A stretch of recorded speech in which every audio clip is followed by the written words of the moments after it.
Well, I finally strayed away from the 2003 Turtles universe and gave the Nickelodeon Turtles a chance, and I am pleasantly surprised. I'm currently midway through Season 2, and I am loving every minute of it. So without further ado, here are my top 10 episodes of Season 1 of Nickelodeon's Teenage Mutant Ninja Turtles.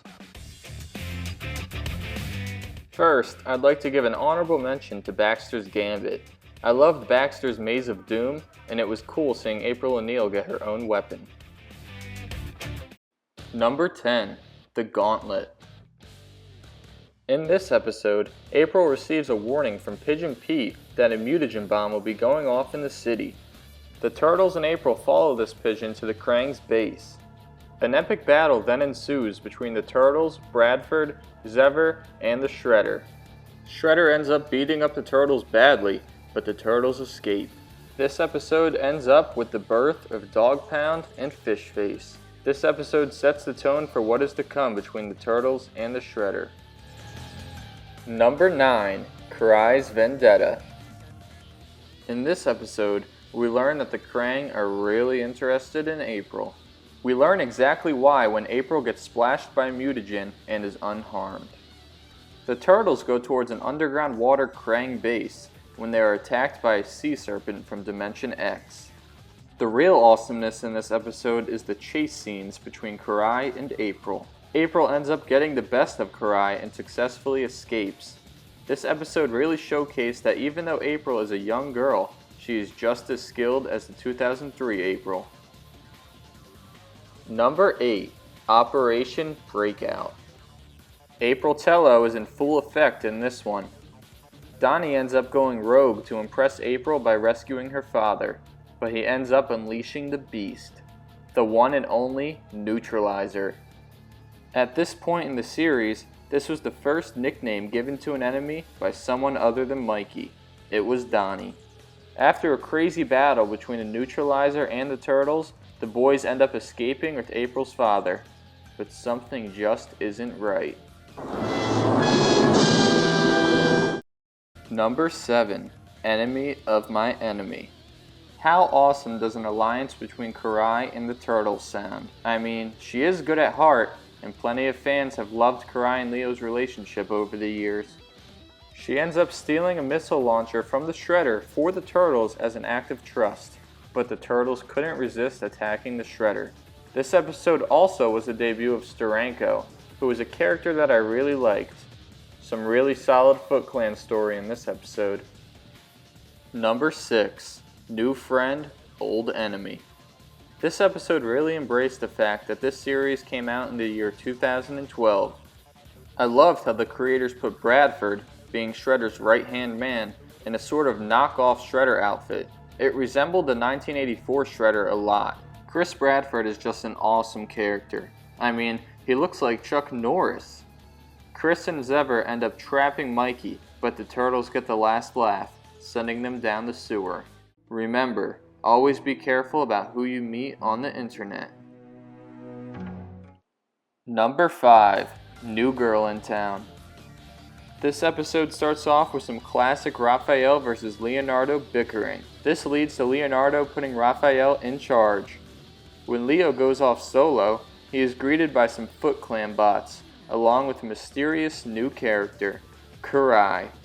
She ends up throwing blinding powder at him, making him look high on life in the next few scenes.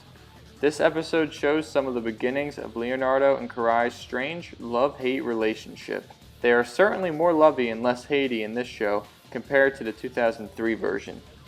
Oh yeah, Snakeweed is the main villain of this episode, but who cares?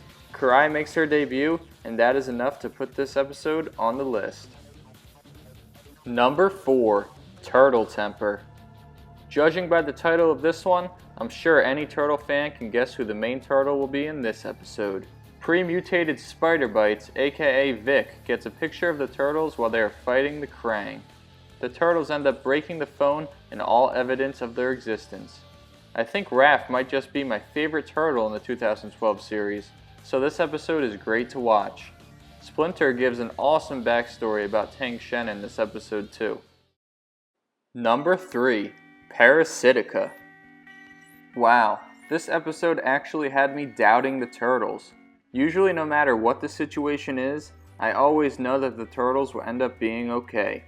But with Mikey being the last healthy turtle, after his brothers all got infected by a wasp sting, I really thought that it had to be Mikey's nightmare. But this episode was the real deal, with Mikey saving the day twice.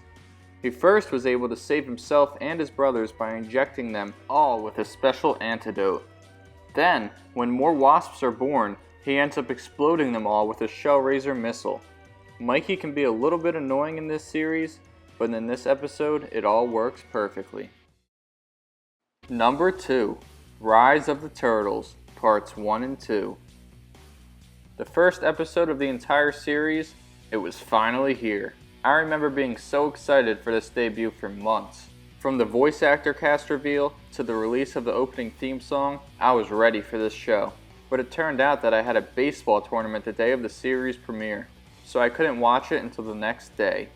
This episode had so many things: the Turtles' origin story, Leo being named a leader, the Turtles going topside for the first time, and the first mutation of the series. The Turtles made the news, with a throwing star with Splinter's symbol on it being shown. The Shredder sees this and says the Foot must relocate to New York, and the saga begins. Number 1. The Showdown, Parts 1 and 2. Number 2 was the season premiere, and number 1 is the season finale. The episode opens up with the debut of the Krang's leader, Prime Krang. With a debut like that starting off the show, you know it's going to be epic. The fight between Splinter, Fishface, and Dog Pound was amazing, but then there was the battle between Splinter and the Shredder. Wow, what an amazing fight. And those first-person view angles with Splinter were great. An epic ending with the Turtles with plenty of drama. The Turtles ended up saving April and sinking the Technodrome, and basically saving the whole world. But of course, the Technodrome and the Krang are not going away that easy. Thanks for watching, everybody, and subscribe for Season 2's list. Peace out.